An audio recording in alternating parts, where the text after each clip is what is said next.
नमस्कार, आदाब दोस्तों। A to Z India news पर आज जो तस्वीर आपको हम दिखाने जा रहे हैं वो कासगंज जिला एवं सत्र न्यायालय की दिखाने जा रहे हैं। और इससे पहले आपको बता दें कि आज है 20 मई 2025 और कासगंज में आज उत्तर प्रदेश के मुखिया योगी आदित्यनाथ आए हुए हैं। और कासगंज जिला न्यायालय है ये, आप देख सकते हैं यहाँ पर जो कासगंज जनपद न्यायालय है, इस पर कोई बोर्ड नजर नहीं आ रहा है। इसलिए बता रहा हूँ कि जनपद न्यायालय सत्र न्यायालय कचहरी होने के बाद यहाँ पर बोर्ड नहीं है। सुरक्षा का पहरा भी यहाँ पर रहता है, लेकिन बोर्ड ना तमाम जो है जो पैरोकार हैं, जो तीमारदार हैं, यहाँ पर आते हैं, उनको कहीं ना कहीं असुविधा होती है। और कहीं ना कहीं प्रशासन की ये जिम्मेदारी है कि यहाँ पर जिला एवं सत्र न्यायालय कचहरी का बोर्ड लगा होना चाहिए। और आपको बता दूं कि उत्तर प्रदेश की यहाँ से महज में आए हुए हैं और ये सवाल उठाना, ये खबर पहुंचाना हमारी जिम्मेदारी है कि प्रशासन को ध्यान देना चाहिए और खासकर जिला न्यायालय का बोर्ड यहाँ पर स्थापित होना चाहिए। अगर बात करें यहाँ पर बोर्ड की, तो बोर्ड लगा हुआ तो है, लेकिन वो पेड़ के भीतर यानी पेड़ों से छिपा हुआ है। थोड़ी ही आगे वो बोर्ड लगा हुआ है, मैं आपको तस्वीरों के माध्यम से दिखा रहा हूँ, जिस पर थोड़ा बहुत वो दिखाई देता है। पेड़ इतने बड़े हो गए हैं कि जिला न्यायालय का बोर्ड नहीं दिखाई देता है। उसके साथ ही दूसरा सवाल मेरा ये है कि जिला कचहरी में जो अधिवक्ताओं के निर्माण का कार्य था वो आज यह कि प्रशासन की जिम्मेदारी है और योगी आदित्यनाथ तक ये खबर पहुंचना इसलिए जरूरी है कि अधिवक्ताओं को जो असुविधाएं होती हैं, कम से कम 500 मीटर की दूरी तय करके कचहरी से चैम्बर तक पहुंचते हैं और उसके बाद इस तपती धूप में, भीषण गर्मी में कहीं ना कहीं ये असुविधाएं नजर आ रही हैं। तो प्रशासन तक ये खबर पहुंचाना, शासन तक खबर पहुंचाना हमारी जिम्मेदारी है। चलिए आपको दिखाते हैं जो अधूरा निर्माण पड़ा हुआ है, वो भी आपको हम दिखाने जा रहे हैं। तो मैं दिखा रहा हूँ कासगंज में अधिवक्ताओं के चैम्बर निर्माण की तस्वीर जो अधूरा पड़ा हुआ है। आपको बता दें कि वर्ष 2008 में जिला बनने के बाद जिला एवं सत्र न्यायालय की स्थापना हुई और उसके बाद 2021 में तकरीबन ये निर्माण कार्य शुरू हुआ और आज तक अधूरा पड़ा हुआ है। आप देख सकते हैं तस्वीरों में, देखिए किस तरह से यहाँ पर अधूरा कार्य पड़ा हुआ है। मैं तस्वीरों में आपको दिखा, एक फ्लोर तैयार हुआ है, इधर दूसरा फ्लोर तैयार होने वाला है, यानी कि अधूरा कार्य पड़ा हुआ है। शासन प्रशासन की ये जिम्मेदारी है कि अधिवक्ताओं के हितों की जो कार्य हैं उनको करना चाहिए। और दूसरी तस्वीर मैं आपको दिखाना चाहूंगा, देखिए जहां पर साइकिल स्टैंड, जो स्टैंड होता है, गैरेज होती है, उस गैरेज में मजबूरी में अधिवक्ता बैठने को मजबूर है। और कहीं ना कहीं 500 मीटर की जो दूरी है कोर्ट से लेकर के अधिवक्ताओं के चैम्बर की, वो दूरी तय करते हैं और भीषण गर्मी में धूप के साये में कहीं ना कहीं अधिवक्ता काम करने को मजबूर नजर आ रहे हैं। अधिवक्ताओं के संवैधानिक अधिकारों का हनन हो रहा है। कहीं ना कहीं ये तस्वीर प्रशासन शासन तक पहुंचाना जरूरी है और हमारी जिम्मेदारी है। चलिए कासगंज बार के जो अधिकारी हैं, पदाधिकारी हैं, उनसे बात करते हैं। अब हम बात करते हैं कासगंज बार एसोसिएशन के अध्यक्ष गिरिजाशंकर दुबे जी। गिरिजाशंकर दुबे जी, आज उत्तर प्रदेश के मुख्यमंत्री योगी आदित्यनाथ जी आ रहे हैं और अहम मुद्दा जो अब अधिवक्ताओं का कहीं ना कहीं चैम्बर निर्माण का नजर आ रहा है, इसमें बार एसोसिएशन की तरफ से कुछ मांग की गई है क्या, कुछ ज्ञापन? हाँ, इस संदर्भ में कासगंज बार एसोसिएशन के महासचिव महिपाल सिंह राजपूत को एक प्रतिनिधिमंडल के साथ एक मांग पत्र योगी आदित्यनाथ जी के नाम से सौंपा गया है, जिसमें धनावंटन की, चैम्बर निर्माण के लिए धनावंटन की मांग की गई है। तो क्या लगता है, कुछ आश्वासन कितने दिनों में पूरा होने की उम्मीद? उधर से अब ये दूरभाष द्वारा प्राप्त सूचना मिली है कि उन्होंने आश्वासन दिया है कि 15-20 दिन में धन मुक्त कर दिया जाए। इससे पहले आपने हाईकोर्ट के लिए भी लिखा था, तमाम जो चर्चाएं।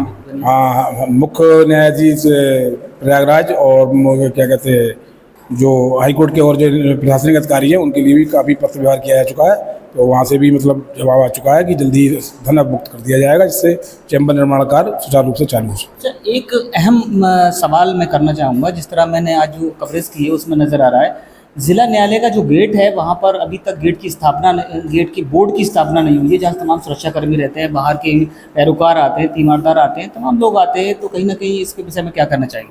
पूर्व में जब न्यायालय की स्थापना हुई थी यहाँ पर, तब गेट पर वो बोर्ड लगा था, लेकिन वहाँ की चूँकि पेड़ की शाखाएँ काफ़ी बड़ी बड़ी हो गई हैं, इसलिए उससे वो अवच्छेद हो गया है, इसलिए सही से नहीं दिखाई देता है। तो प्रशासन से कह के नए बोर्ड की मांग करूँगा या फिर उनको छटनी करवा के पेड़ों की, जिससे वो सही सुचारू रूप से पब्लिक को उसे बोर्ड को देखा जा सके। एक अहम मुद्दा और कहीं ना कहीं अब जो नए अधिवक्ता आ रहे हैं प्रैक्टिस में, और चैम्बरों को लेकर के अभी जो प्रोविजनल जिस तरह से सुविधा चल रही है 3 शेड में बैठ करके, तो नए जो चैम्बर है, नए जो सदस्य बनाए जा रहे हैं, उनके लिए क्या आपने प्रयास किया है? जिस तरह अभी निरीक्षण भी हुआ था, क्या कहना चाहिए? आज माननीय जनपद न्यायाधीश के नेतृत्व में एक प्रतिनिधिमंडल आया था न्यायमूर्तियों का, उसके साथ मैंने भी उसमें निरीक्षण में भाग लिया था। तो उन्होंने आश्वासन दिया है कि जल्दी ही यहाँ पर हम अस्थायी आपकी जो पार्किंग है उसके पास ही व्यवस्था करवाएंगे।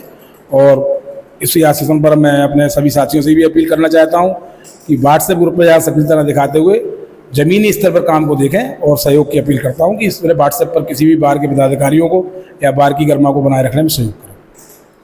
तो बहुत बड़ी बात की है अध्यक्ष जी ने, जिस तरह से व्हाट्सएप पर लोग अपनी चैट करते हैं, कहीं ना कहीं वो हमारी प्राइवेसी है, एक इंटरनल जो मैटर है उसको कहीं ना कहीं हम सार्वजनिक करते हैं। वो स्क्रीनशॉट न्यायगढ़ अधिकारियों तक या तमाम जो जनमानस में पहुंच जाते हैं, तो कहीं ना कहीं अधिवक्ता जो है कहीं ना कहीं अपनी जो कमज़ोरी है वो सार्वजनिक कर देते हैं, जिससे कहीं ना कहीं हितों की नुकसान ही हो रहा है। तो यही अपील की जा रही है कि व्हाट्सएप पर जो अनाधिकृत जिस तरह से पोस्ट कर रहे हैं उनसे बचें, और कहीं ना कहीं कोई अगर असुविधा है तो आप लिखित में अध्यक्ष जी को कहते हैं एक बार कुछ और भी मैसेज देना चाहते हैं। हाँ, तो मैं यही अपील करता हूँ अपने सभी अधिवक्ता साथियों से, अगर कोई उनकी व्यक्तिगत या सामूहिक कोई भी उनकी समस्या है तो वो लिखित में दें, उसका तुरंत निराकरण करने का प्रयास किया जाएगा बार के द्वारा। अब हमारे साथ जुड़ रहे हैं कासगंज बार एसोसिएशन के कोषाध्यक्ष श्री अभिषेक गुप्ता जी। अभिषेक गुप्ता जी हमारे साथ जुड़ रहे हैं, आइए उनसे जानते हैं कि चैम्बर निर्माण का जो अहम मुद्दा है उस संबंध में हम जानकारी चाहेंगे अभिषेक गुप्ता जी से। और इससे पहले ये भी बता दें कि हमने आपको जो खबर दिखाई है जिसमें जनपद न्यायालय का बोर्ड नहीं लगा हुआ है, इस पर भी हम चर्चा करेंगे।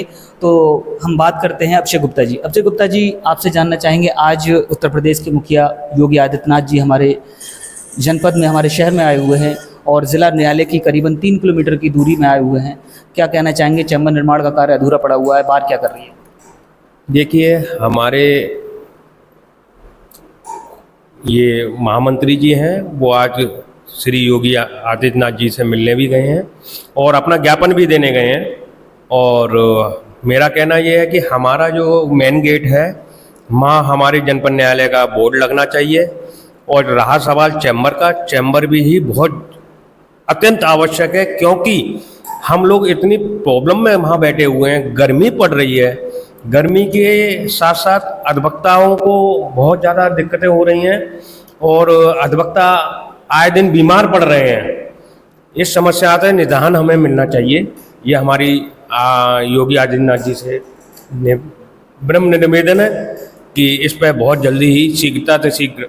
क्या कोई ज्ञापन वगैरह निर्माण के संबंध में दिया गया है? हाँ, वो कुछ देने तो गए हैं, ये पूरी जानकारी नहीं है, आपको बता दें हम, लेकिन हाँ फिलहाल वो देने गए हैं।